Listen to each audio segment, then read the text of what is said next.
মধ্যরাতের গ্রামাঞ্চলের এক শ্মশানভূমি, চারিদিকে শিয়ালের রব, বিভিন্ন ভয়ানক জন্তুর আর্তনাদ।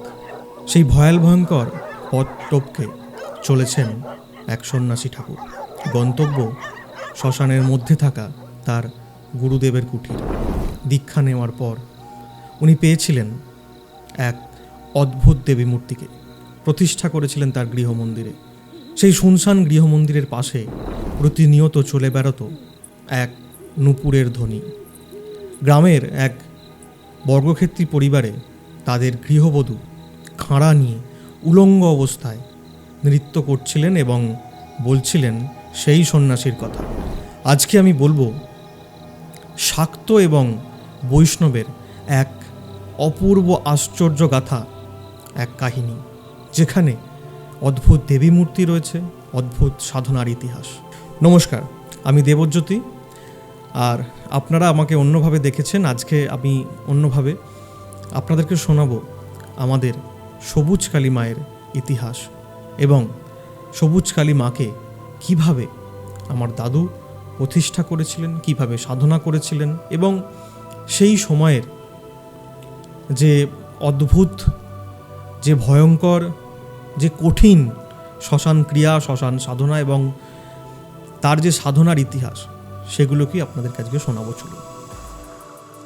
এই কাহিনী বলতে গেলে আমাদেরকে ফিরে যেতে হবে প্রায় আজ থেকে ধরুন 80-90 বছর আগেকার কথাই আমি বলতে শুরু করব। দাদু ম্যাট্রিকুলেশন পরীক্ষায় পাশ করার পর উনি ভিন রাজ্যে চাকরি করতেন, কিন্তু ছোটোবেলা থেকেই উনি ভাব খেয়ালি গোছের মানুষ ছিলেন। কাজকর্ম খুব একটা ওনার মনে লাগতো না আর কি। উনি গ্রামে গরু নিয়ে বেড়াতেন, ছোটোবেলায় বাঁশি বাজাতে পারতেন ছোটো থেকেই। তো এই ধরনের ভাব খেয়ালি গোছের মানুষরা কোনোদিন কোনো বাঁধা ছাদা নিয়মের মধ্যে বা বেড়াজালের মধ্যে এনাদেরকে আটকে রাখা সম্ভব হয়ে ওঠে না। সেই রকমও দাদুরও চাকরির ক্ষেত্রে খুব একটা মন লাগতো না বা উনি মনোনিবেশ করতে পারতেন না, যার প্রভাবে ওনার যে ঊর্ধ্বতন কর্তৃপক্ষ ছিল সেই জায়গায় কর্মক্ষেত্রে, তাদের কাছে ভর্ৎসনা শুনতে হতো, তাদের কাছে কাজ না করার জন্য মুখ খেতে হতো। একটা সময় পর অনেক দূরে দাদুকে ট্রান্সফার করা হয় তার চাকরি থেকে। তো সেই সময় পরিবারের লোকজন দেখলো বাড়ির একমাত্র ছেলে, সে চলে যাবে অনেক দূরে। তো বাড়ির কিছুটা চাপে এবং দাদুর মনের ইচ্ছাতেও যে আমি চাকরি করার মতো আমার ইচ্ছাও নেই। তো উনি চাকরি ছেড়ে দিয়ে উনি গ্রামে চলে আসেন। গ্রামে যখন ঢুকলেন, এক বট গাছের গোড়ায় উনি বসে রয়েছেন। অনেক দিন পর উনি বাড়ি ফিরলেন। অদ্ভুত এক শীতল হাওয়া গ্রামের মাঠের ধার দিয়ে বয়ে বেড়াচ্ছে। উনি কিছুটা নিদ্রাগত হয়ে গেছিলেন। হঠাৎ করেই ওনার তন্দ্রা ফিরে আসে। ঠাকুর, কি ব্যাপার, তুমি এখানে? বাড়ি যাবে না? অনেক দিন পর তোমার সঙ্গে দেখা হলো। তখন দাদু চোখ খুলে দেখলেন যে ওনারই এক পরিচিত সুবল হাঁড়ি উনি এসে দাঁড়িয়েছেন। এবং বলে, এই তো সুবল কাকা, আমিও যাবো বাড়ি, অনেক দিন পর ফিরলাম, বাড়ি যাব। তোমাদের সব খবর ভালো? বলে, হ্যাঁ খবর ভালো। তুমি আর চাকরি বাকরি করে কি করবে? তুমি পুজো আচ্ছা করতে শুরু করো। তুমি ওই সব দিকেরই মানুষ, আধ্যাত্মিক চর্চা করো, ঠাকুর দেবতার পুজো করো, তোমাকে ওই সবই মানায়। এবার যেহেতু বৈষ্ণব বলে আমরা প্রথম থেকেই আমাদের বাড়ি প্রত্যেককে, দাদুকে, দাদুর বাবাকে, প্রত্যেককে ওখানে ঠাকুর বলে সম্বোধন করতো। তো সুবলহারি এমন কথা বলে চলে যায়। তারপর কিছুক্ষণ পর দাদু আবারও ঘুমিয়ে পড়েন সেখানে। বেশ কিছু সময় যাওয়ার পর হঠাৎ করে ওনার তন্দ্রা ফিরে আসে। বলে, কী হলো? আমি তো এখানে শুয়েছি, বাড়ি যেতে হবে। তুমি বাড়ি ফিরে আসেন। বাড়ি ফিরে আসার রাস্তাতে সুবলহারির সঙ্গে দেখা। সুবলহারি বলে, কী ব্যাপার মোটো ঠাকুর, তুমি কবে এলে? বলে, এই তো তোমার সঙ্গে দেখা হলো কিছুক্ষণ আগে। বলো, কোথায় দেখা হলো তোমার সঙ্গে? বললে, আমি বটগাছের ওখানে ঘুমোচ্ছিলাম বসে চাতালে, তুমি ডাকলে আমাকে। বললো, কোথায়? আমি তো এই মাঠ থেকে বাড়ি ফিরলাম, বাড়ি এখানে দাঁড়িয়ে আছি, পুকুরের দিকে যাচ্ছি হাত পা ধুতে। দাদু তখন চমকে যান যে কে তাহলে বললো ওনাকে যে পুজো আচ্ছা করতে, ঠাকুর দেবতার সাধনার দিকে যেতে। এরকম ভাবতে দাদু বাড়ি ফিরে আসেন। তো এরপর যা হয়, গ্রাম্য যা পেশা, অন্যের জমিতে ভাগ চাষি হয়ে চাষ করা, গরু পালন করা, এগুলি উনি করতেন।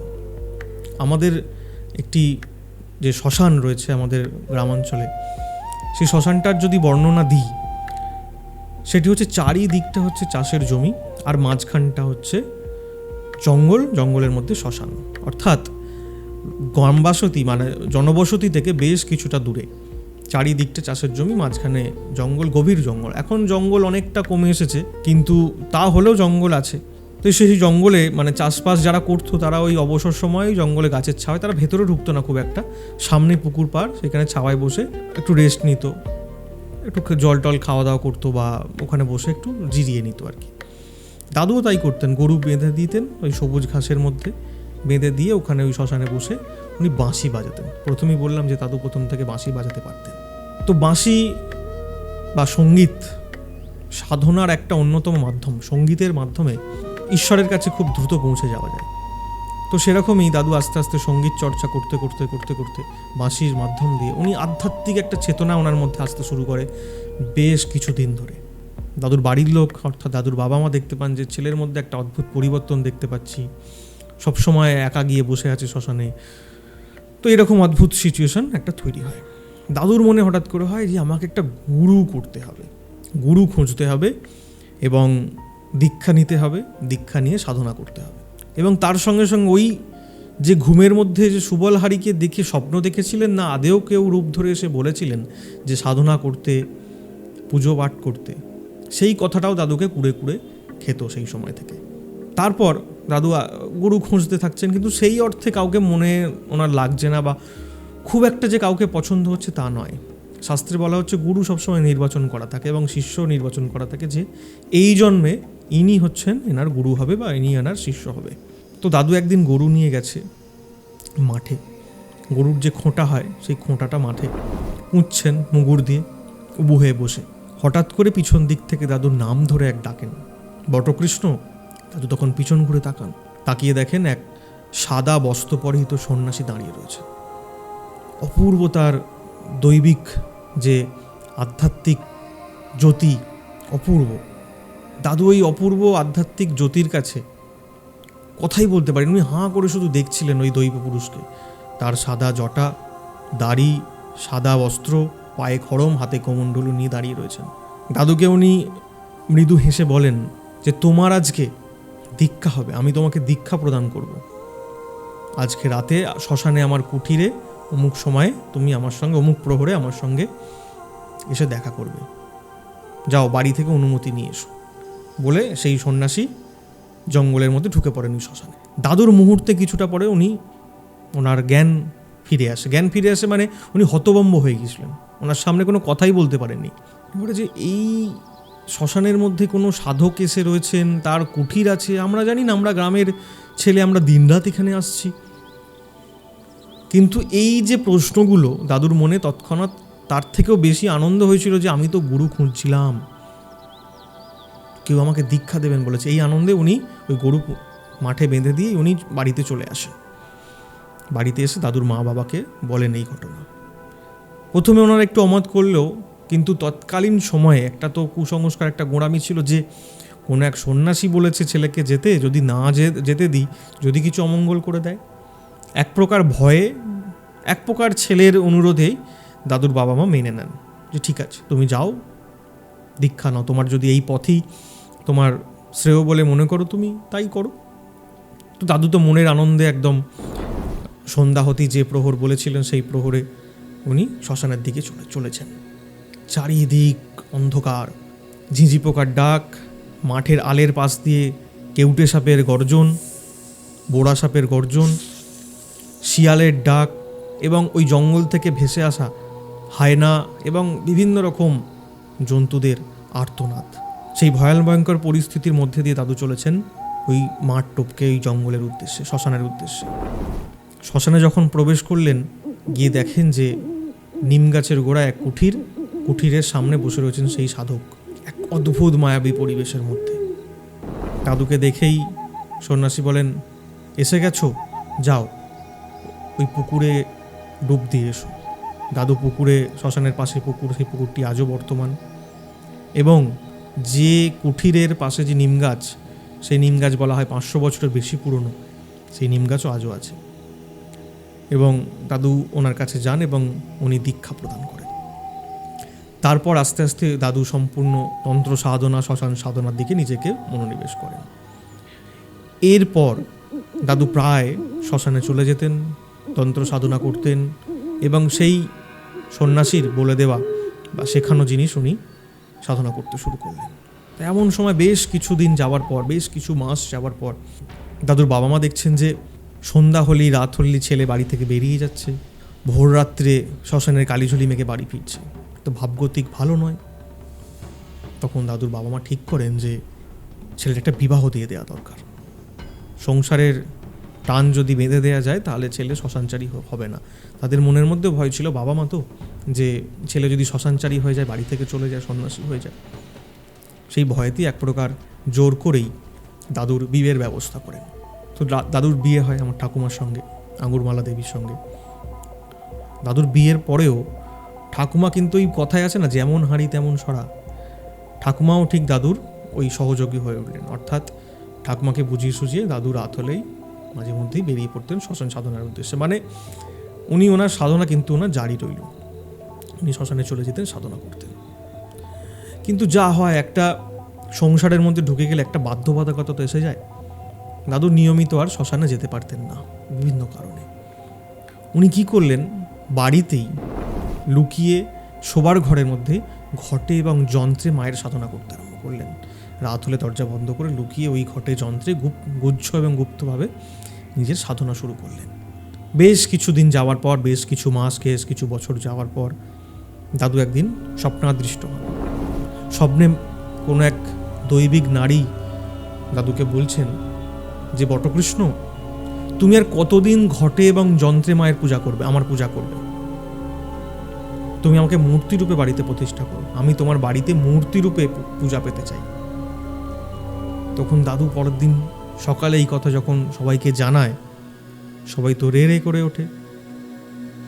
কারণ আমরা তো বৈষ্ণব এবং আমাদের বাড়ি ছিল, যেটা অ্যাকচুয়ালি আমাদের বাড়ির ইতিহাসটা যদি বলি, আমাদের বাড়ি অরিজিনাল ছিল অলিপুর বলে একটা জায়গা।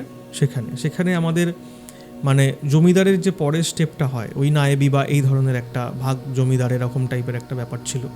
সেখানে প্রবল সম্পত্তি, এই সমস্ত কিছু ছিল। দাদুর বাবা, উনি তাদের বাড়ির লোকের সঙ্গে খুব একটা মতের মিল হয়নি। উনি ওনার স্ত্রীকে নিয়ে তার শ্বশুরবাড়ি চলে আসেন। শ্বশুরবাড়ি অর্থাৎ আমরা যেখানে এখন বর্তমানে রয়েছি, শ্বশুরবাড়িতে চলে আসেন। সেখানেই উনি ওনার কাজকর্ম করতেন এবং উনি একদম গোড়া বৈষ্ণব ছিলেন। তিলক সেবা করতেন, রাধা গোবিন্দের নাম ছাড়া কেউ জলস্পর্শ করতে পারতেন না। এবং ওই যে দাদুর বাবার শ্বশুরবাড়ি অর্থাৎ দাদুর যে মামার বাড়ি, সেটিও কিন্তু একদম গোড়া বৈষ্ণব পরিবার এবং বৈষ্ণব পাড়ার মধ্যিখানে, এবং আমরা সেই বৈষ্ণবী। এবং সেরকম একটা বৈষ্ণব বাড়িতে, বৈষ্ণব পাড়ার মধ্যেখানে কালী পুজো করবে, মূর্তি এনে পুজো করবে, আজ থেকে 90 বছর আগেকার সমাজে সেটা কিন্তু খুব একটা অত সহজে গ্রহণযোগ্য ছিল না। তৎকালীন সময় শাক্ত এবং বৈষ্ণবদের দ্বন্দ্ব চরম আকারে ছিল। আর একটা সত্যি কথা, যেটা শুনতে খারাপ লাগলেও এখনও কিন্তু সেই দ্বন্দ্ব আজও আছে। তো সেরকম একটা জায়গায় দাদুকে সবাই বাধা দেন যে এই বৈষ্ণব পাড়ার মধ্যিখানে, বৈষ্ণব বাড়ির মধ্যে তুমি যদি শ্মশান কালী বা কালী মূর্তি এনে পুজো করো বা প্রতিষ্ঠা করো বা তন্ত্র সাধনা করো, তাহলে তোমাদেরকে এক ঘরে হতে হবে। তো সবার বাধার মুখে পড়ে, প্রথমেই বললাম দাদু তো ভাব খেয়ালি গোছের মানুষ ছিলেন, যে কারোর সঙ্গে তর্ক বিতর্ক এইসবে যাওয়া বা জোর বলপূর্বক কিছু করা, এগুলো থেকে বিরতই ছিলেন। তো কি করলেন উনি, তখন খুব পিছিয়ে গেলেন। মনের দুঃখে আবার শ্মশানের মাঝে মাঝে যেতেন, বসে থাকতেন। তো এরকম বেশ কিছুদিন যে গেল। বেশ কিছুদিন যাওয়ার পর জন্মাষ্টমীর এরকম এক সময় দাদু ওই কুঠিরের সামনে বসে, অর্থাৎ যে নিম গাছের গোড়ায় বসে ওনার যে সাধনা স্থল, সেখানে বসে সাধনা করছেন। হঠাৎ করে ওনার নাকে আসে এক দৈব গন্ধ, অপূর্ব তার গন্ধ ছটা। উনি চোখ খুলে দেখেন, মানে উনি চোখ বন্ধ রাখতে পারছিলেন না। উনি দেখেন সমগ্র শ্মশান এক অপূর্ব আলোক জ্যোতিতে ভরে উঠেছে, এবং যে সবুজ ঘাসের মধ্যে উনি গরু বেঁধে দিতেন, সেখানে দেখছেন স্বয়ং শ্রীকৃষ্ণ এবং মা কালী দাঁড়িয়ে রয়েছেন। দাদু সেই রূপ দেখে ওনার চোখ দিয়ে জল, এবং উনি মানে কথা বলার মতো পরিস্থিতিতে ছিলেন না। উনি শুধু হাঁ করে ওই রূপ দেখছেন। আপনারা এসেছেন আমার কাছে? তখন শ্রীকৃষ্ণ বলেন যে তুমি বাঁশি বাজিয়ে আমাকে তুষ্ট করেছো, তাই আমি তোমার কাছে এসেছি, এবং শ্মশান সাধনা করে তুমি মা কালীকে পেয়েছো সিদ্ধি লাভ করে, তাই উনি তোমার কাছে এসেছেন। এই উভয় রূপ আমরা তোমার সঙ্গে থাকতে চাই, তোমার পূজা পেতে চাই। আমরা চাই তুমি আমাদের পূজা করো। আর তুমি যে বাড়িতে কালী মূর্তি প্রতিষ্ঠা করছে বাধাপ্রাপ্ত হচ্ছ, মানুষকে বোঝাও আমরা এক এবং অভিন্ন। দেখবে উনি তখন দেখেন স্বয়ং শ্রীকৃষ্ণ এবং মা কালীর অবয়বটা একই সঙ্গে অঙ্গীভূত হয়ে মিলিত হয়ে গেল, হয়ে অদ্ভুত দেবী মূর্তির উনি প্রত্যক্ষ করেন, যার গায়ের রং হয়ে ওঠে ওই কচি দুর্বা ঘাসের ন্যায় সবুজ, অর্থাৎ নব দুর্বা দল শ্যাম। শ্যাম এবং শ্যামা নতুন দুর্বা ঘাসের নয় রঙে দুলছেন। শ্যামের রং এবং শ্যামের রং মিলে এই সবুজ বর্ণের যে নব দুর্বা, নতুন দুর্বা ঘাসের যে কচি দুর্বা ঘাসের যে রঙের লাঙ্গিত এই দেবী মূর্তিকে উনি প্রত্যক্ষ করলেন। এবং ওই দেবী মূর্তি বলেন যে এই রূপ প্রতিষ্ঠা করতে তোমার কোনো রূপ বাধা হবে না, এবং আমি এই রূপেই তোমার বাড়িতে যুগ যুগ ধরে আমরা এবং আমি এবং স্বয়ং শ্রীকৃষ্ণ আমরা পূজা পেতে চাই তোমার কাছে। এবং মানুষকে বোঝাও যে কৃষ্ণ এবং কালী আলাদা নয়। এবং দাদু পরবর্তীকালে উনি গ্রামে ফিরে এসে বোঝান যে ব্রজে যখন রাধিকা শ্রীকৃষ্ণের সঙ্গে প্রেমালাপ করছিলেন জঙ্গলের মধ্যে, তো এমন একটা সময়ে জটিলা কুটিলা আয়ান ঘোষের যারা পরিবারের লোক এবং ননদ আর কি রাধিকার, তারা গিয়ে আয়ান ঘোষকে খবর দেন যে তোমার স্ত্রী রাধিকা কৃষ্ণের সঙ্গে প্রেমালাপ করছে এই জঙ্গলের মধ্যে। তো আয়ান ঘোষ শাক্ত ছিলেন, তন্ত্র সাধক ছিলেন, তন্ত্র উপাসনা করতেন। উনি একদম গ্রামের সকলকে জড়ো করে রেগে গিয়ে আজকে এর হেস্তনেস্ত করেই ছাড়বো, সকলকে জড়িয়ে নিয়ে, লোকজনকে নিয়ে, গ্রামবাসীদেরকে নিয়ে, ব্রজবাসীদেরকে নিয়ে উনি ওই জঙ্গলের উদ্দেশ্যে রওনা দেন ব্রজে। তো শ্রীকৃষ্ণ তো ভগবান, উনি বুঝতে পেরেছিলেন যে আয়ান ঘোষ আসছে গ্রামবাসীদেরকে নিয়ে। তখন উনি মা কালীর রূপ ধরেছিলেন, কারণ হচ্ছে আয়ান ঘোষের ইষ্ট দেবী ছিলেন কালী। উনি কালীর রূপ ধরেছিলেন এবং রাধিকাকে বলে তুমি আমার পুজো করতে শুরু করো, কালী পুজো করতে শুরু করো এখানে। তো আয়ান ঘোষ সহ গ্রামবাসীরা যখন এসে দেখেন যে রাধিকা কালী পুজো করছে, তখন এইটা দেখে বড় প্রসন্ন হয়েছিলেন আয়ান ঘোষ এবং জটিলা কুটিকে ভর্ৎসনা করেছিলেন যে তোমরা শুধুই আমার স্ত্রীর নামে মিথ্যে বদনাম দিচ্ছিলে। তো এই ঘটনাটা ব্রজে রটে গিয়েছিল, সেই রটে যে রাধিকা কালী পুজো করছে। আর এই রটে যাওয়ার জন্য সেই তিথির কালী পুজোর নাম হয় রটন্তী কালী পুজো, যেটা মাঘ মাসের কৃষ্ণ চতুর্দশী তিথিতে হয়। আর এই রটন্তী কালী পুজো তিথিতেই দাদু আমাদের গ্রামবাসীদেরকে বুঝিয়ে, পাড়ার লোককে বুঝিয়ে, বাড়ির লোককে মানিয়ে বাংলার 1357 বঙ্গাব্দে এই রটন্তী কালী পুজোর দিন স্বয়ং শ্রীকৃষ্ণ মায়ের এই মিলিত রূপকে দাদু প্রতিষ্ঠা করেন নিজ গৃহ মন্দিরে। এবং সেই সময় থেকে দাদু পূজা, মায়ের এই পূজা চলে আসছে। তো দাদু প্রতিষ্ঠা করার পর সমাজের লোকজন তারা দেখছে, বা যারা পুজো দিতে আসে তারা দেখছে এই পুজোর সঙ্গে অন্যান্য যে কালী পূজা সেগুলোর কিন্তু খুব একটা মিল নেই, অনেকটা ক্ষেত্রেই অমিল রয়েছে। কারণ সেই দেবী মূর্তির বলে দেয়া পূজা পদ্ধতি এবং সেই দেবী মূর্তির বলে দেওয়া নিয়ম মেনেই কিন্তু আজও পর্যন্ত মায়ের পূজা হয়ে চলেছে। অর্থাৎ মাকে ভোগ দেয়া হয় কিন্তু ইলিশ মাছ। আমাদের বিশ্বাস মা ইলিশ মাছ বড় প্রিয়। আমাদের ওখানে কিন্তু কোনো রকম বলি প্রথা নেই, মাকে কোনোদিন বলি বা কোনো পশু বলি দেয়া হয় না। ওখানে ইলিশ মাছের ভোগ দেয়া হয় এবং মৎস্য ভোগ দেয়া হয়, মাছের ভোগটা হয়। মায়ের প্রিয় ফুল হিসেবে ধরা হয় জুঁই ফুল এবং চাঁপা ফুল, মায়ের প্রিয় ফুল। এর কারণও রয়েছে, আমি পরে বলছি। এবং মায়ের যে পূজা পদ্ধতি সম্পূর্ণ কিন্তু আলাদাভাবে করা হয়ে আসছে। এবং এখানে কৃষ্ণের পূজা, যেহেতু কৃষ্ণ পূজা পেতে চেয়েছিলেন দাদুর কাছে, যেহেতু কৃষ্ণকে উনি বাঁশি বাজিয়ে তুষ্ট করেছিলেন, তাই আমাদের এখানে কৃষ্ণের পূজা কোনো আড়ম্বরে, কোনো নিয়ম মেনে হয় না। কৃষ্ণের পূজা হয় বাঁশি বাজিয়ে। প্রতিদিন মাকে কৃষ্ণরূপে বাঁশি বাজিয়ে শোনানো হয় এবং জন্মাষ্টমী তিথিতে একটা বিশেষ প্রহর নন স্টপ কিন্তু শাস্ত্রীয় সঙ্গীত বাঁশিতে ওখানে বাজানো হয়। সমবেতভাবে অনেক বাঁশুড়িয়ারা আসেন, আমি থাকি, সবাই মিলে ওখানে কৃষ্ণের আরাধনা হয় বাঁশি বাজিয়ে।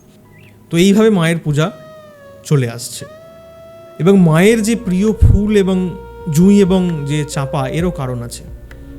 অনেক সময় দেখা গেছে যে মায়ের মন্দিরের আশেপাশে চাঁপা ফুলের গন্ধ পাওয়া যাওয়া, জুঁই ফুলের গন্ধ পাওয়া, এগুলো লক্ষ্য করা যেত। মায়ের দরজা খোলা হচ্ছে, দরজা খুলে দেখছে ভেতরে চাঁপা ফুলের গন্ধে মোমো করছে, অথচ কোনো চাঁপা ফুল সেখানে ছিল না। কোনো সময় মন্দিরে আমরা বসে আছি, যেটা এখনও হয়। যদিও এখন মন্দিরের পাশে জুঁই ফুলের গাছ রয়েছে, কিন্তু যখন ফোটে না তখনও কিন্তু এই জিনিস মাঝে মাঝে হয়।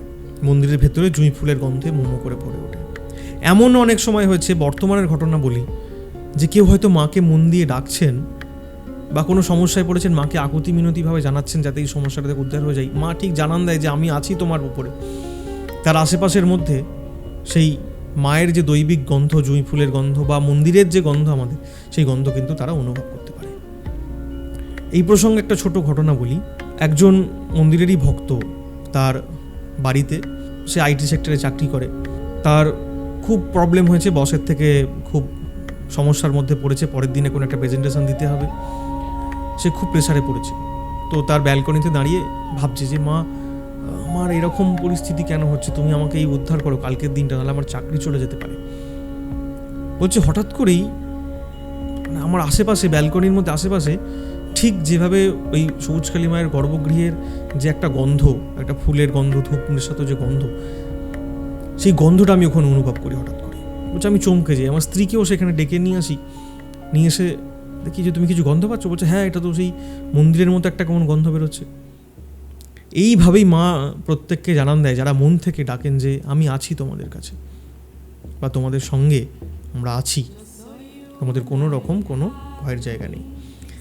তৎকালীন সময় যখন দাদু প্রতিষ্ঠা করলেন মায়ের মন্দির, তখন তো মায়ের মাটির মন্দির ছিল, দু একবার মন্দির স্থান পরিবর্তন হয়েছে। স্থান পরিবর্তন মানে পাশাপাশি, মানে আমাদের যে মানে ভিটে আর কি, সেই ভিটের ধরুন এই জায়গায় রয়েছে, তার 10 হাত দূরে বা অন্য ঘরে সেখানে মায়ের মন্দির প্রতিষ্ঠা হলো, এরকমই হয়েছে, অন্য জায়গায় নয়, ওই একই স্থানে ওখানেই মায়ের পুজো তখন থেকেই হয়ে আসছে, শুধু স্থানটা পরিবর্তন হয়েছে, আশেপাশে এরকম হয়েছে। তো তখন মাটির মন্দির ছিল।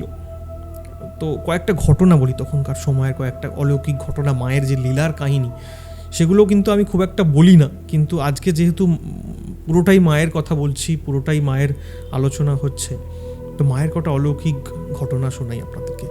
প্রথম যেটা শোনাবো সেটা তখন আমার জন্ম হয়নি।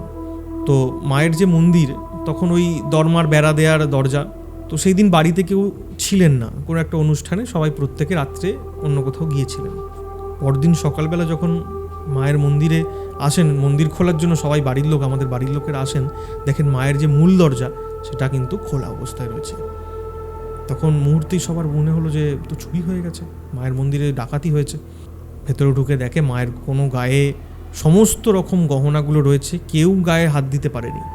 এবং অদ্ভুতভাবে সবাই চমকে ওঠেন, মায়ের যে বেদি, পঞ্চমুণ্ডার যে মায়ের বেদি, বেদির সামনে দুটো ত্রিশূল রাখা থাকতো, যে ত্রিশূলগুলো এখনও মায়ের বেদিতেই পাশে রাখা আছে এখন নতুন মন্দিরে। সেই ত্রিশূল দুটো ঠিক এইভাবে আড়াআড়িভাবে, মানে একে অপরে দাঁড়িয়ে ছিল, এইভাবে কেউ হেলে গেছে, মানে মায়ের মূর্তি ধরুন, এটা ধরুন মূর্তি, সামনে থেকে ঠিক এইভাবে গার্ড হয়ে গেছে, মানে একে অপরের দিকে হেলে গেছে দুটো ত্রিশূল।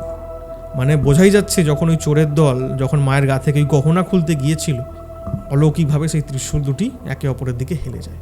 সেই দৃশ্য দেখে চোরের দল সেখান থেকে চলে যায়।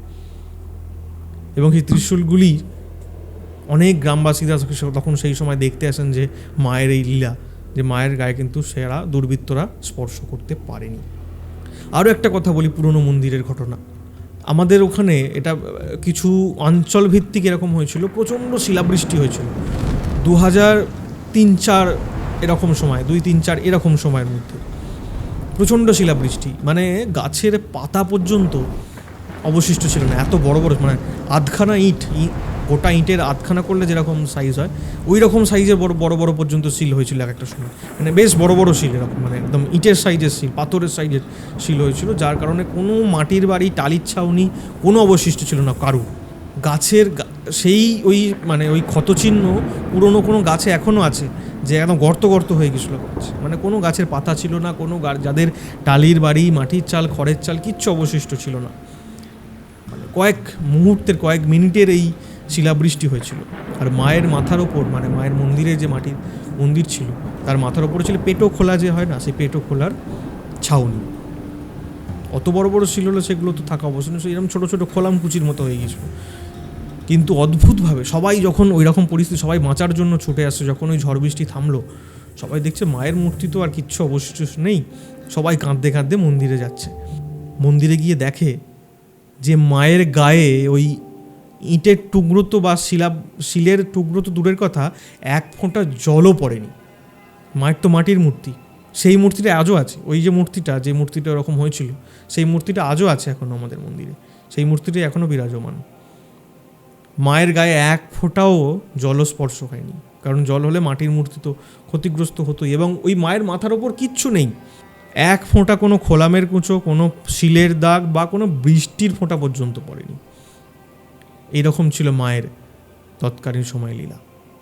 তারপর আস্তে আস্তে মায়ের মন্দিরের দায়িত্বভার বাবার কাঁধে ওঠে।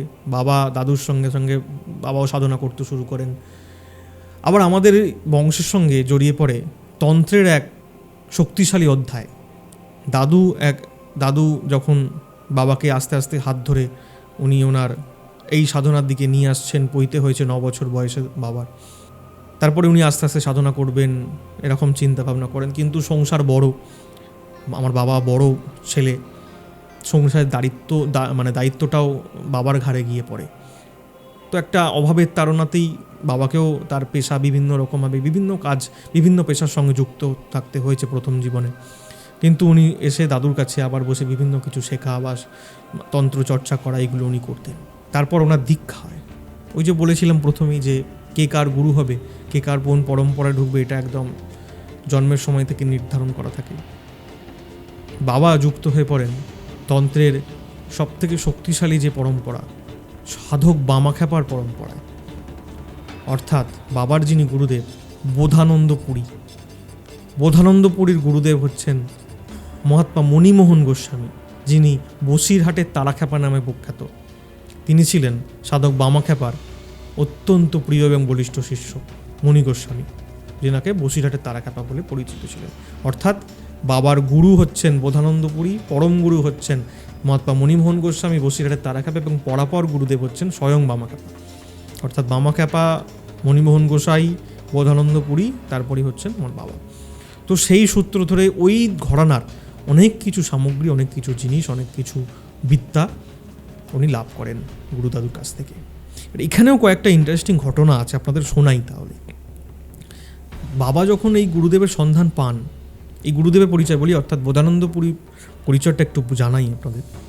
এই বোধানন্দপুরী ছিলেন তৎকালীন একটা ঘড়ি কোম্পানির খুব উচ্চপদস্থ একজন আধিকারিক। ওনার সংসারেতে একটু কি বলবো, তার স্ত্রী সন্তানদের সঙ্গে একটু মনোমালিন্য হয়। উনি সংসার ত্যাগ করবেন বলে মনোনিবেশ করেন, ইচ্ছা প্রকাশ করেন। তো ওনার অফিসেরই এক কলিগের সঙ্গে উনি ওই তারাখ্যাপার কাছে বসিরহাটে গিয়েছিলেন। তারাখ্যাপার তখন প্রচুর শিষ্য, তখন বিভিন্ন সেলিব্রিটি থেকে শুরু করে প্রচুর মানুষজন তার ভক্ত শিষ্য। উনি তো মহাপুরুষ ছিলেন, স্বয়ং বামাখ্যাপার শিষ্য তারাখ্যাপা। ওনার নাম ডাক প্রচুর ছিল। স্বয়ং রামকুমার চট্টোপাধ্যায় ওনার সান্নিধ্যে গিয়েছিলেন, পাহাড়ি সান্যাল, এরকম অনেক সেই সময়কার সেলিব্রিটি তারা তারাখ্যাপার আশীর্বাদ ধন্য হয়েছেন। এরকম অনেক ঘটনাও আছেন। তো আমি বলছি, তারাখ্যাপার ঘটনায় আসছি। তো বোধানন্দপুরী ওনার এক কলিগের সঙ্গে উনি ওই তারাখ্যাপার কাছে গিয়েছিলেন। উনি কিন্তু বোধানন্দপুরী ওনার প্রথম জীবনে সেই সময় খুব একটা যে আধ্যাত্মিক উনি মানতেন বা একটু নাস্তিক কি ছিলেন আর কি। তো প্রথমে ভেবেছিলেন কি সাধকের কাছে যাই, মনটা একটু খারাপ, যদি ভালো থাকে একটু ঘুরে আসি এরকম। কিন্তু কালের নিয়ম, উনি আর তার বাড়ি ফিরলেন না। উনি ওই তারাখ্যাপার কাছেই সান্নিধ্যে রয়ে গেলেন এবং ওনাকে আকুতি বিনতি করতে থাকেন যে আমাকে দীক্ষা প্রদান করুন। কিন্তু প্রথম দর্শনেই তারাখ্যাপা তো কাউকে দীক্ষা দিয়ে দেবেন না, উনি তো ওনার উগ্র রূপে থাকতেন। কিন্তু বোধানন্দপুরীকে উনি প্রচণ্ড স্নেহ করতে শুরু করলেন, স্নেহোচ্চকে দেখতে শুরু করলেন। কারণ বোধানন্দপুরীকে কিছুটা অবয়বটা ওনার কিছুটা সাধক বামাখ্যাপার মতো দেখতে ছিল। ওনার গায়ের রং, মুখের যে অবয়ব আদল অনেকটা বামাখ্যাপার মতো দেখতে লাগতো। তখন তারাখ্যাপা দেখছে যে একে আমার গুরুদেবের মতো দেখতে, তো একে আমার কাছে রাখবো। তো বোধানন্দপুরীকে তারাখ্যাপা কাছে রেখে নেন, অর্থাৎ বসিরহাট তারাখ্যাপা ওনার কাছে রেখে নেন এবং ওনাকে বিভিন্ন জায়গায় সাধনা করতে দীক্ষা দিয়ে পাঠিয়ে দেন। তো ঘুরতে ঘুরতে ঘুরতে ঘুরতে উনি এসে উপস্থিত হন আমাদেরই যে গ্রামার পাশে একটি শ্মশান, যে শ্মশানের কথা বললাম সবুজ কালিমার, ওটাই নয়, আর একটা ইসেরপাড় মহাশ্মশান বলে আছে, সেই মহাশ্মশানে উনি এসে উপস্থিত হন এবং ওখানে উনি কুটির বানিয়ে, আশ্রম বানিয়ে উনি থাকতে শুরু করেন এবং সাধনা করতে শুরু করেন। তো ওনার সন্ধান যখন পান, বাবা যখন ওনার সঙ্গে সাক্ষাৎ পান এবং দীক্ষার দিন যেদিন ধার্য হয়, তো বাবা এবং মা ওই গুরুদাদু বলেছিলেন, অর্থাৎ বোধানন্দপুরী বলেছিলেন আমার বাবাকে যে তোমাদের একসঙ্গে দীক্ষা দেবো, অর্থাৎ তুমি এবং তোমার স্ত্রী একসঙ্গে দীক্ষা নেবে। আর গুরুদাদুর অর্থাৎ বোধানন্দপুরীর কিন্তু আর কোনো শিষ্য ছিলেন না, উনি শুধুমাত্র আমার বাবাকে এবং আমার মাকেই দীক্ষিত করেছিলেন। তো দীক্ষার দিন একটা ধার্য হয়, তো সাইকেল নিয়ে বাবা মাকে চাপিয়েছেন, সামনে বসিয়েছেন সাইকেলের, বসে ওই গ্রামের রাস্তা, তখন মাটির রাস্তা দিয়ে উনি যাচ্ছেন। আর তখন ওই ঘুড়ি ওড়ার সিজন ছিল, ঘুড়ি ওড়ানো, গ্রামের ছেলেরা সবাই ঘুড়ি ওড়াচ্ছে। তো শ্মশানের বেশ কিছুটা আগে ওই ঘুড়িতে যে মাঞ্জা সুতো হয়, তৎকালীন সময় বাড়িতে তৈরি করতে একদম ধারালো মাঞ্জা সুতো, সেই মাঞ্জা সুতো মা যেহেতু সাইকেলের সামনে বসেছিলেন, ওই সামনে ওই গলার ওপর দিয়ে ওই মাঞ্জা সুতো চলে যায় এবং গলার বেশ কিছুটা ওখানে কেটে যায় এবং রক্তপাত হয়ে যায়। তখন প্রথম যেটা মায়ের কাঁদতে কাঁদতে মা বলেন, ওনারই যে ব্যথা যন্ত্রণা হচ্ছে বা কেটে গেছে, রক্ত বেরোচ্ছে, এটার থেকে বলেছে এই যে খুঁত হয়ে গেল, তাহলে তো আমাদের দীক্ষা আর হবে না আজকে।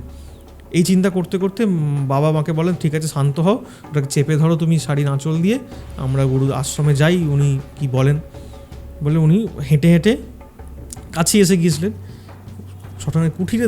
বাবার মা দেখতে পাচ্ছেন যে গুরুদাদু অর্থাৎ বোধানন্দপুরী শ্মশানের কুঠির থেকে বেরিয়ে এসেন, শ্মশানের মুখে দাঁড়িয়ে রয়েছেন, হাতে একটা কমণ্ডল, হাতে আর বাঁ হাতে একটা কিছু নেই। কাছাকাছি আসতেই গুরুদাদু বলছেন, হায় হায় হায়, তোর খুব কষ্ট হয়েছে না, অনেকটা রক্ত বেড়েছে, হায় হায়। হাতে ফটকিরি আর জল নিয়ে দাঁড়িয়েছেন কুণ্ডল নিয়ে। উনি ওখানে বসে জানতে পেরে গিয়েছিলেন যে ওনার শিষ্য যারা আসছে, নতুন শিষ্য যারা হবে, তার এরকম গলায় এরকম হয়েছে। কত বড় সিদ্ধ পুরুষ ছিলেন উনি তাহলে। বাবা মা তো হতবাক এই কাহিনী শুনে, মানে এইটা দেখে উনি জানলেন কি করে। এবং তার থেকে বড় কথা, উনি ওই ফটকিরিটাকে বুলিয়ে দিলেন, গলার মধ্যে বুলিয়ে দিয়ে ওনাদের দীক্ষা হলো। দীক্ষা দিয়ে যখন বাড়ি এসে সবাইকে বলছে, জানো যাবার সময় এরকম হয়েছে, আমার গলা দিয়ে মাঞ্জা সুতো গলা কেটে গেছিলো, সবাই তো কেউ বিশ্বাসই করছে না। অদ্ভুতভাবে গলায় কোনো ক্ষত দাগি চিহ্নই ছিল না, এটা ফ্যাক্ট, এটা ঘটেছিল। এরকম পাওয়ারফুল ওনারা মানুষ ছিলেন, এরকম কঠিন সাধনার মধ্যে দিয়ে ওনারা চলতেন। এবং তারাখ্যাপার কথা তো কত বলবো, কাহিনী আপনারা বামদেবের বামাখ্যাপার যে সমস্ত কাহিনীর বই রয়েছে, সেখানে তারাখ্যাপা অর্থাৎ বসিরহাটের তারাখ্যাপা মণিমোহন গোস্বামীর কাহিনী আপনারা পাবেনই। উনি এক বলিষ্ঠ পুরুষ ছিলেন এবং প্রচুর পরিমাণে ওনার বামাখ্যাপার কাছ থেকে অনেক কিছু উনি পেয়েছিলেন। এবং বামাখ্যাপার সঙ্গে প্রথম সাক্ষাৎ যে হয়েছিল মহাত্মা মণিমোহন গোস্বামীর, সাধক বামদেব শ্মশানের, উনি শেষ বয়সের দিকে শ্মশানের দ্বারকার পাড়ে ঘুরে বেড়াচ্ছেন, আর শ্রাবণ মাস, দ্বারকা ভরা, দ্বারকা পুরো আরও ভয়ঙ্কর ছিল। এখন তো দ্বারকা নদী কিছুই নেই, সেই সময় আরও ভয়ঙ্কর রূপ ছিল তার। ওই দ্বারকা নদীর সাঁতরে একজন যুবক উঠে আসছেন শ্মশানের ঘাটে, এসে সাধক বামাখ্যাপার সামনে এসে উপস্থিত হয়ে প্রণাম করলেন। এরকম মাঝে মধ্যেই আসতেন যেতেন, এরকম করতেন। তো যখন উনি দীক্ষার জন্য নেওয়ার জন্য মানে আকুতি মিনতি করেন এমন একটা সময়, তখন বামদেব ওনাকে দীক্ষা প্রদান করেন এবং বলেন যে তোকে আগে সংসারী হতে হবে, তুই সন্ন্যাসী হতে পারবি না, তোকে আগে সাধনা জীবনের সঙ্গে সঙ্গে তোকে বিবাহ করতে হবে। যা তোর বাবা মা মেয়ে দেখেছে তোর জন্য, গিয়ে বিয়ের চলে যায়। এবার বিয়ের ক্ষেত্রেও কেলেঙ্কারি উনি ঘটিয়েছিলেন। উনি বিয়ে করতে গিয়েছিলেন বাঘ ছাল পরে, মানে স্বয়ং মহাদেব এসেছেন হাতে ত্রিশূল বাঘ ছাল নিয়ে, উনি বিয়ে করতে গিয়েছিলেন হরিপ্রিয়া দেবীকে। এবং সেই রূপ দেখে তার শ্বশুরবাড়ির লোকজন বলতে, এ ছেলে তো খ্যাপা পাগল, এর সঙ্গে বিয়ে দেওয়া যাবে না, বাঘ ছাল পরে কেউ বিয়ে করতে আসে। তো হরিপ্রিয়া দেবী ছোটো বয়সেই উনি বলেন, না আমি বিয়ে করলে একেই করব। তো বিয়ে হয় তারাখ্যাপার। তারপরে উনি সাধনা করতেন এবং স্বয়ং বামদেবের প্রাপ্ত হয়ে উনি সিদ্ধি লাভ করেন, মায়ের সাক্ষাৎ পান। এবং যেটা বসিরহাটে আজও রয়েছে, ওনার বাড়িতেই মায়ের মন্দির এবং শ্মশানে কালী এবং মা তারা রয়েছেন। এবং তারপরে তার বংশ পরম্পরায় সেই পুজো পাঠ চলে আসছে। এই হচ্ছে তারাখ্যাপার কাহিনী। এবং তারাখ্যাপার অদ্ভুত এক কাহিনী হয়েছিল, সেটা হচ্ছে ওনার জন্মের সময়। ওনার জন্ম হয়েছিল স্বয়ং কালীঘাট মন্দিরে। ওনার মা, উনি যখন গর্ভে ছিলেন, উনি পুজো দিতে এসেছিলেন। পুজো দিতে এসে ওনার প্রসব বেদনা ওঠে এবং কালীঘাট মন্দিরেই ওনার জন্ম হয়েছিল তারাখ্যাপার।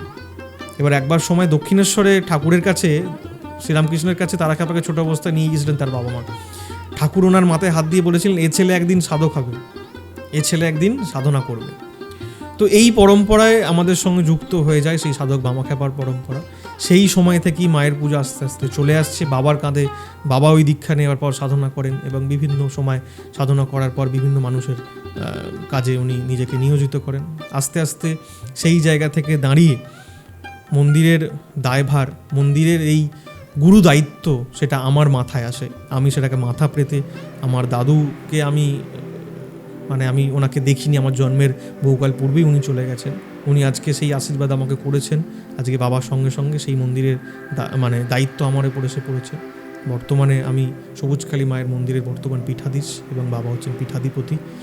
এবং তারপরে মায়ের নতুন মন্দিরের পরিকল্পনা আমরা নেওয়া হয়, এবং নতুন মন্দিরের পরিকল্পনা যখন নেওয়া হয় সেটা বারংবার পরিবর্তন হতে থাকে। প্রথমে যে মন্দিরের যে ডিজাইন হয়েছিল সেই ডিজাইনের থেকে 100 ডিগ্রি ঘুরে গিয়ে সম্পূর্ণ আলাদা হয়, কারণ বাবা স্বপ্নাদিষ্ট হন যে মায়ের মন্দিরের চূড়া দেখতে হচ্ছে কিছু অবিকল কালীঘাটের মন্দিরের মতো। এটা উনি স্বপ্নাদিষ্ট হন। তখন কিন্তু আর্ধেক আমাদের মন্দির হয়ে গেছে, শুধু চূড়াটুকুই বাকি। তখন এমন পরিস্থিতিতে আমরা সবাই মিলে আলোচনা করে বসে মায়ের ওই মন্দিরের চূড়া, কালীঘাট মন্দিরের আদলে মায়ের চূড়া হয় এবং মায়ের প্রতিষ্ঠা হয়। 75তম প্রতিষ্ঠা দিবস হয়েছে গত জানুয়ারি মাসে 2026-এর 11ই জানুয়ারি। তখন মায়ের এই কালীঘাট মন্দিরের আদলে সবুজকালী মায়ের নতুন মন্দির মায়ের প্রতিষ্ঠা হয়। এবং মায়ের প্রতিদিন যে দর্শনের সময় সেটি হচ্ছে সকাল 10:30 থেকে 12টার মধ্যে এবং বিকেলে 5:30 থেকে 7:30টার মধ্যে। এই সময়গুলোর সময় এলে প্রত্যেকে পুজো দর্শন করবেন। এবং অমাবস্যা তিথিতে ভোগের আয়োজন থাকে। যারা ভোগ প্রসাদ পেতে চান তারা একটু ফোনে যোগাযোগ করে আগে থেকে ভোগ প্রসাদের ব্যবস্থা অমাবস্যা তিথিতে থাকে। আর একটা গুরুত্বপূর্ণ আমি কথা এই প্রসঙ্গে বলবো, সেটা হচ্ছে মায়ের মন্দিরে আসতে, মায়ের মন্দিরে পুজো দিতে এবং মায়ের মন্দিরে ভোগ খেতে একটা পয়সাও লাগে না, একটা টাকাও লাগে না। কেউ যদি ভক্তি ভরে কেউ কিছু দিল সেটা আলাদা ব্যাপার, কিন্তু মায়ের মন্দির দর্শন করতে, মাকের কাছে পুজো দিতে কিন্তু কোনো রকম একটা টাকাও লাগে না। এই জায়গায় অনেকে ভুল করে ফেলেন। হয়তো অনেকে আমাদের সঙ্গে পার্সোনাল কোনো ওপিনিয়ন নেবার জন্য আমাদের সঙ্গে অ্যাপয়েন্টমেন্ট বুক করেন, কিন্তু সেটা সম্পূর্ণ আলাদা জায়গা, যেটা মন্দিরের সঙ্গে আলাদা জায়গা। কেউ মন্দিরে দর্শন করতে আসতেই পারেন, তার জন্য কোনো ফোন করার দরকার নেই, কিচ্ছু দরকার নেই। এই সময়ের মধ্যে মায়ের মন্দিরে এলেই মায়ের এই পুজো দেয়া যায়। আর সেখানে কোনো দক্ষিণা বা কোনো রকম কোনো ভোগের জন্য, যে অমাবস্যায় যে ভোগ খাওয়ার যে আয়োজনের ক্ষেত্রে কোনো রকম কোনো টিকিট মূল্য, টোকন মূল্য আমাদের কাছে লাগে না। এই হচ্ছে আমাদের এই মন্দিরের ঘটনা, আমি আপনাদেরকে শোনালাম। আশা করি আপনাদের ভালো লেগেছে এবং আমি সবুজকালী মায়ের মন্দির অধিকারী বাড়ি পক্ষ থেকে আপনাদের প্রত্যেককে আমি আমন্ত্রণ জানাবো এবং আপনারা প্রত্যেকে আসবেন এবং প্রত্যেকের ওপর সবুজকালী মায়ের আশীর্বাদ আপনাদের উপর বর্ষিত হোক। আর একবার পথ নির্দেশটা একটু বলে দিই। আমাদের যে ট্রেন রুটে তারকেশ্বর লাইনের ট্রেন ধরতে হয়, হাওড়া থেকে তারকেশ্বর লাইনের ট্রেন ধরে নালিকুল স্টেশনে নেমে 3 নম্বর প্ল্যাটফর্ম দিয়ে বাইরে বেরিয়ে শিয়াখালা যাওয়ার অটো আছে, সেখানে বললেই হবে যে সবুজকালী মায়ের মন্দির যাব, তারা ওই ঠিকঠাক জায়গায় নামিয়ে দেবেন। আশা করি আজকের এই অনুষ্ঠান ভালো লাগলো এবং এই এপিসোড এবং আসন্ন এপিসোডগুলো আপনারা প্রত্যেকে দেখবেন। আরও অনেক ঘটনা আসবে, আপনারা সেইগুলো শুনবেন এবং এই চ্যানেলটিকে সাপোর্ট করবেন, সাবস্ক্রাইব করবেন। সবাই খুব ভালো থাকবেন। আপনাদের প্রত্যেকের ওপর মায়ের আশীর্বাদ বর্ষিত হোক। নমস্কার।